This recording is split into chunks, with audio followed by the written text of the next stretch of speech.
Hello नमस्कार दोस्तों। MP board class 12 general English आप पढ़ रहे हैं, जिसमें हम lesson 12 the value of man के 4 महत्वपूर्ण क्वेश्चन आंसर कर चुके हैं। आगे और हम महत्वपूर्ण क्वेश्चन करेंगे। तो देखिए, जो हमने स्टोरी बताई थी उस स्टोरी को आगे बढ़ाते हैं। हमने क्या बताया था कि घासी का पुत्र था मोहन। यहाँ पे इन दोनों का जो है गधा था, घासी का गधा जो है चोरी हो जाता है। अब मोहन जब ढूंढने जाता है तो गधा उसे कहीं नहीं मिलता है, बड़ी मुश्किल से फिर उसे जो है गधा कहाँ पे मिलता है, कंछेदी के घर पे जाकर के पता चलता है कि कंछेदी के घर गधा मिला। अब यहाँ पे जब मिला तो यहाँ घासी क्या होता है, कंछेदी के घर जाता है और जाकर के जो है गधे को छोड़ने की या खोलने की कोशिश करता है। जहां भी गधा बंधा होगा खोलने की कोशिश करता है तो कंछेदी जो है गुस्सा आ जाती है, क्योंकि कंछेदी कहता है गधा हमारा है। तो यहाँ पे कंछेदी जो है घासी को बुरी तरह से पिटाई लगा देता है और फिर जो है अब मामला जो है पंचायत में चला जाता है। तो यहाँ कंछेदी क्या कहता है कि ये जबरदस्ती जो है हमारे गधे को खोलने की कोशिश कर रहे थे, इसलिए हमने पिटाई लगाई है। तो यहाँ पे वाद विवाद बहुत ज्यादा बढ़ जाता है। कंछेदी अपने पक्ष में कुछ गवाह कर लेता है। उन गवाहों में जो है मास्टर जी थे एक, तो यहाँ पे मास्टर जी भी कंछेदी के पक्ष में गवाही देते हैं। एक नेताजी आगे हम बताएंगे, तो नेताजी भी जो है घासी के पक्ष में गवाही नहीं कोई देता है, केवल जो है कंछेदी के पक्ष में मास्टर जी और नेताजी दोनों कंछेदी के पक्ष में गवाही देते हैं। तो इस वजह से घासी जो है इनके लिए कोसता है कि मास्टर जी झूठ बोलते हैं कि जो है गधा कंछेदी का है, तो इनके लिए भला बुरा भी कहते हैं और नेताजी के लिए भी ऐसा कोसते हैं कि जो कोढ़ रोग से ग्रस्त हो जाए, ऐसा जो है उल्टी सीधी जो है उनको बातें भी करते हैं। तो देखते हैं, सीधा हम क्वेश्चन पे आते हैं। पांचवा क्वेश्चन क्या है, where did Ghasi find the edge. तो वेयर कहाँ, घासी को, फाइंड मतलब मिला, द एज घासी को गधा कहाँ मिला था। तो हमने आपको बताया कंछेदी के घर पे बंधा हुआ था। तो देखिए आंसर बताया गया कि घासी को कंछेदी के घर पर रस्सी से बंधा हुआ गधा मिला। तो देखिए आंसर कैसे बनाया जाएगा। देखिए यहाँ पे एक चीज रस्सी से बंधा हुआ, मतलब यहाँ पे एक वर्ड याद रखना, एक वर्ड होता है टेदर। ठीक है ना, टेदर्ड का मतलब होता है किसी भी चीज से बंधा हुआ या जुड़ा हुआ। तो यहाँ रस्सी से बंधा हुआ के लिए लिखा गया है टेदर्ड। और फिर देखिए कंछेदी के घर, मतलब कंछेदी के लिए अपोस्ट्रॉफी एस का प्रयोग किया गया है। घर यानी कि कंछेदी का कोई स्थान होगा, तो यहाँ पे घर के लिए हाउस या होम नहीं हम कहेंगे, प्लेस कहेंगे। तो कंछेदी अपोस्ट्रॉफी एस प्लेस। और यहाँ पे घर पर मतलब यहाँ पे होगा एट, क्योंकि घर के समीप ही कहते हैं, क्योंकि घर के ऊपर तो बना नहीं होगा तो एट कहना होगा। तो एट कंछेदीज प्लेस, कंछेदी के घर। अब देखिए यदि हम देखें तो घासी को, घासी सब्जेक्ट होगा, गधा मिला, देखिए पास्ट सिंपल, फाइंड का सेकेंड फॉर्म आप लगाओगे फाउंड। तो घासी फाउंड द एज, घासी को गधा मिला, घासी फाउंड द एज। टेदर्ड बंधा हुआ, रस्सी से बंधा हुआ मिला, एट कंछेदीज प्लेस, कंछेदी के घर। तो Ghasi found the ass tethered at Kanchhedi's प्लेस। तो देखिए आंसर क्या बनाया गया, घासी फाउंड, घासी को मिला, द एज गधा, टेदर्ड रस्सी से बंधा हुआ, एट कंछेदीज प्लेस मतलब कंछेदी के घर। तो देखिए पांचवा क्वेश्चन तो सरल था, आप लोगों से बन जाएगा। इसके बाद हम देखेंगे छठवां क्वेश्चन। तो देखिए छठवां भी परीक्षा में नहीं आया, लेकिन फिर भी हम समझ लेते हैं। तो देखिए छठवां क्वेश्चन क्या है, हाउ डिड कंछेदी ट्रीट, ट्रीट करना व्यवहार करना, तो कंछेदी ने किस प्रकार से व्यवहार किया घासी के साथ, व्हेन ही जब वह ट्राइड करने लगा, कोशिश करने लगा, टू अनटाई, देखिए टाई मतलब बांधना होता है, अन लगा दिया तो विलोम हो जाएगा खोलना, छोड़ना जिसे हम कह सकते हैं, दायज मतलब गधे को। तो जब जो है घासी गधे को छोड़ने लगा तो कंछेदी ने कैसा व्यवहार किया, तो हमने आपको बताया जैसे ही गधे को खोलने की कोशिश की घासी ने, तो कंछेदी ने उसे बुरी तरह से पीट दिया।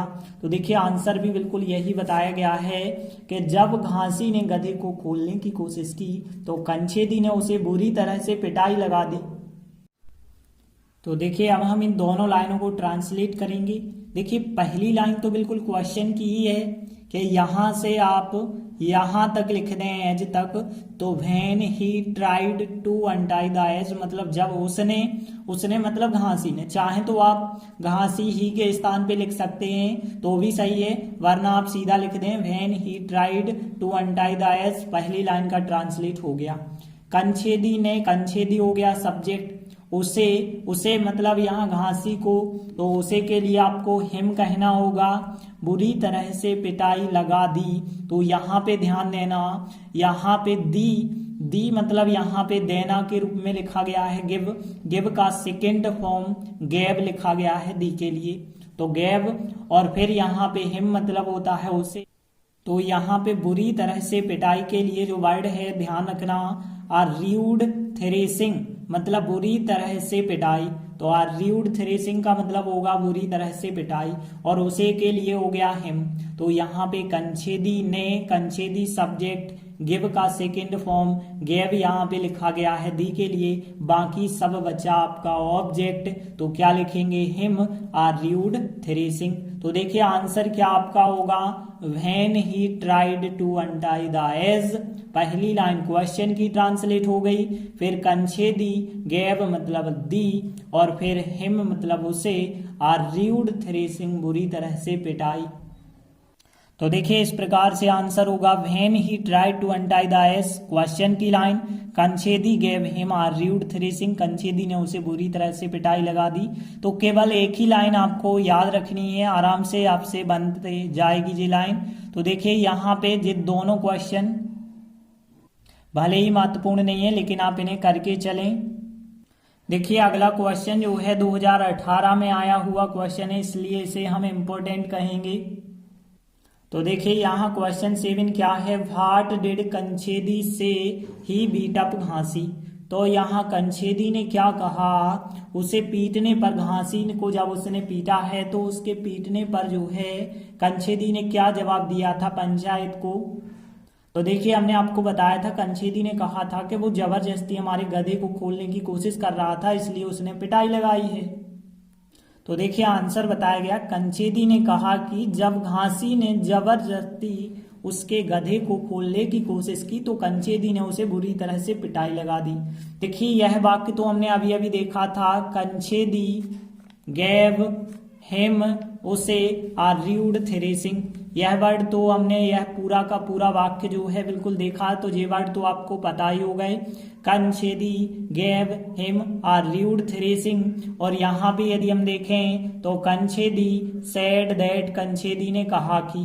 अब देखिए केवल एक लाइन ही आपको ट्रांसलेट करनी है, तो इसके लिए देखिए जब होता है व्हेन घासी, जब घासी ने, अब जबरदस्ती के लिए बस वर्ड याद रखें। देखिए बाय फोर्स का मतलब होता है दबाव डालकर या जबरदस्ती हम कह सकते हैं, फोर्स करना आपको पता होगा, जबरदस्ती करना, मजबूर करना होता है। तो बाय फोर्स मतलब जबरदस्ती, और हिज एज उसके गधे को खोलने की, देखिए टाई मतलब होता है बांधना, लेकिन अनटाई का मतलब होता है खोलना, और कोशिश करना, ट्राई करना मतलब कोशिश करना। तो देखिए यहाँ पे हम वाक्य बनाएंगे व्हेन घासी, जब घासी ने, ट्राई का सेकंड फॉर्म क्योंकि पास्ट सिंपल है तो ट्राई का सेकंड फॉर्म ट्राइड हो जाएगा, तो यहाँ पे ट्राइड सेकंड फॉर्म। तो देखिए यहाँ ट्राइड लिखा। अब दूसरी क्रिया आती है तो टू लगा के आप लिखते हैं, और की शब्द बिल्कुल इन क्रिया के बाद लिख सकते हैं। तो यहाँ पे टू अनटाई होगा, हिज एज मतलब उसके गधे को, बाय फोर्स मतलब जबरदस्ती। तो व्हेन घासी, जब घासी ने, ट्राइड कोशिश की, और टू लगा के फर्स्ट फॉर्म अनटाई, तो टू अनटाई मतलब खोलने की, हिज एज उसके गधे को, बाय फोर्स जबरदस्ती। तो देखिए अब तीनों लाइनें हम ट्रांसलेट करके देख लेते हैं रिपीट करके। कंछेदी सेड दैट, कंछेदी ने कहा कि when Ghasi tried to untie his as by force, Kanchhedi gave him rude thrashing. तो देखिए यहाँ पे आंसर क्या होगा, कंछेदी सेड दैट, कंछेदी ने कहा कि when Ghasi tried to untie his as by force, जब घासी ने जबरदस्ती उसके गधे को खोलने की कोशिश की तो कंछेदी ने गैव हिम र्यूड थ्रेसिंग, उसे बुरी तरह से पिटाई लगा दी। तो देखिए यह आंसर आपको बिल्कुल सरल लगेगा यदि आपने पिछला आंसर याद किया है तो। देखिए अगला क्वेश्चन यदि हम देखें तो 2011 में आया हुआ है, इसलिए हम इससे भी आईएमपी कहेंगे। तो देखिए अगला क्वेश्चन क्या है, why did Ghasi curse master ji. तो यहाँ पे पूछा गया है क्यों घासी ने कर्स करना मतलब कोसना या भला बुरा कहना मास्टर जी को। तो घासी ने मास्टर जी को क्यों कोसा। तो देखिए हमने आपको बताया था कि घासी ने मास्टर जी को कोसा, भला बुरा कहा क्योंकि मास्टर जी ने झूठ बोल दिया था कि गधा कंछेदी का है। तो आंसर भी बिल्कुल ऐसा ही बताया गया है कि घासी ने मास्टर जी को इसलिए कोसा क्योंकि मास्टर जी ने झूठ बोला कि वह गधा कंछेदी का था। तो देखिए यहाँ पे अब हम ट्रांसलेट करेंगे इन तीनों लाइन का। तो पहली लाइन तो क्वेश्चन की होगी, दूसरी लाइन बनाना कैसे, देखिए यहाँ पे बोलना। देखिए यदि आप झूठ बोलते हैं तो यहाँ पे क्रिया होती है, टेल आ लाई का मतलब होता है झूठ बोलना, तो टेल आ लाई क्रिया लिखी जाती है। देखिए टेल होता है यहाँ पे हम कह सकते हैं बोलना या बताना, और आ लाई मतलब एक झूठ होता है। तो यहाँ पे हम कह सकते हैं मास्टर जी ने झूठ बोला, पास्ट सिंपल है। तो मास्टर जी सब्जेक्ट, इसके बाद सेकंड फॉर्म, और आ लाई का मतलब होगा झूठ। तो टेल का सेकंड फॉर्म क्या होता है, टोल्ड। तो यहाँ पे जो वाक्य बना होगा master ji told, master ji ने बोला, आ लाई मतलब एक झूठ बोला। और अगली लाइन है कि वह गधा कंछेदी का था। देखिए ऐसे वाक्य बनते हैं या तो बिलोंग्स टू के द्वारा, बिलोंग्स टू या फिर बिलोंग्ड टू, मतलब यदि प्रेजेंट में है पास्ट में है इस बात पे डिपेंड करते हैं। तो ध्यान देना यहाँ पे इस प्रकार से वाक्य बनते हैं, बिलोंग्स टू प्रेजेंट और पास्ट में बिलोंग्ड टू। यदि हम कहें पेन राम का है तो प्रेजेंट में होगा, तो पेन आपको यहाँ पे लिखना होगा, मतलब वस्तु लिखते हैं आप शुरुआत में, और जिस व्यक्ति की है वो व्यक्ति लिखते हैं आप लास्ट में। तो यहाँ पे जैसे the pen belongs to Ram मतलब पेन राम का है, the pen belonged to Ram मतलब पेन राम का था। वैसे ही यदि हम कहें द एज मतलब वह गधा, और फिर बिलोंग्ड टू कंछेदी मतलब कंछेदी का था। मतलब यहाँ पे कह सकते हैं जब अधिकार बताया जाए तो बिलोंग्ड टू का प्रयोग किया जाएगा पास्ट में। तो द एज और इसके बाद आप लिखेंगे बिलोंग्ड टू, पास्ट में है इस वजह से सेकेंड फॉर्म आएगा बिलोंग्ड टू, और फिर कंछेदी का है मतलब कंछेदी आप लिखेंगे। तो यहाँ पे the ass belonged to Kanchhedi, और दैट और यहाँ पे लिखना होगा that the ass belonged to Kanchhedi. तो देखिए पूरा आंसर क्या होगा, पहली लाइन आपको क्वेश्चन की ही रखनी है। तो यहाँ से यहाँ तक, लेकिन डिड आप कम कर रहे हैं तो कर्स में ईडी आ जाएगा। तो घासी कर्स्ड मास्टर जी, और बिकॉज मतलब क्योंकि। तो Ghasi cursed master ji because क्योंकि master ji told a lie that the ass belonged to Kanchhedi. तो आराम से आप लोगों से बन जाएगा। तो देखिए आंसर कैसे बनाया गया, घासी कर्स्ड मास्टर जी बिकॉज क्योंकि पहली लाइन क्वेश्चन की ईडी जोड़ दिया है, और फिर because master ji told a lie master ji ने झूठ बोला, that the ass belong to Kanchhedi के गधा कंछेदी का था। तो यहाँ पे देखिए आराम से आप इसका ट्रांसलेट के माध्यम से बना सकते हैं दोनों वाक्य। तो देखिए दोनों प्रश्न हमने आईएमपी देखे, और भी बाकी के क्वेश्चन बचे होंगे वो भी हम करेंगे। तब तक के लिए धन्यवाद।